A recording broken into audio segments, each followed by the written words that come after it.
All right, in this video, we're going to talk about solving inequalities. So on the board, I've got two different problems. We're going to focus on the left problem first.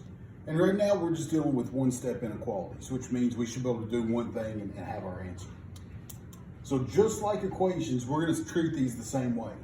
We want to get all variables on one side of the sign by itself. We want to get all numbers or constants on the other side of the sign. So in this case, we need to get rid of positive 1 or get it down to 0. So if you subtract 1, that's going to go away, but you have to do it to the other side as well. So we're left with x is greater than 4. So when we're looking at this on a number line, if we were to say, where does this thing go on the number line?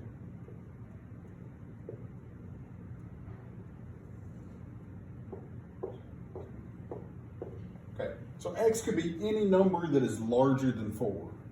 Well, we can't say it's 5 because 4.5 would be larger.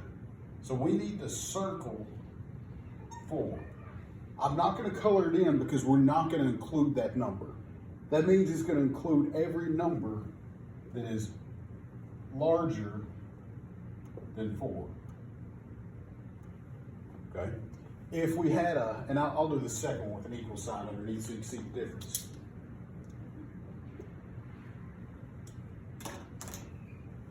So in our second problem, we've got negative 2 times x is less than or equal to 8.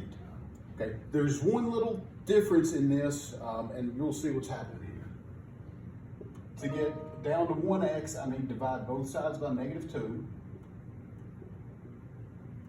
which is going to cancel out my negative 2 and negative 2, leaving me with x, and then on the other side I get 8 divided by negative 2, which is negative 4.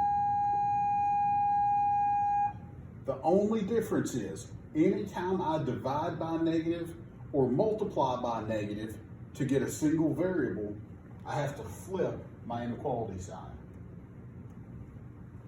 Okay, so my answer comes out to x is greater than or equal to negative 4. So on a number line,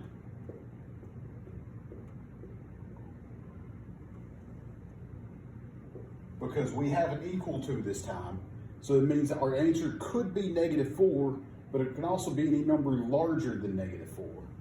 So this time I'm going to do a filled in circle on the negative 4 to show me that it includes negative 4 as a possible answer.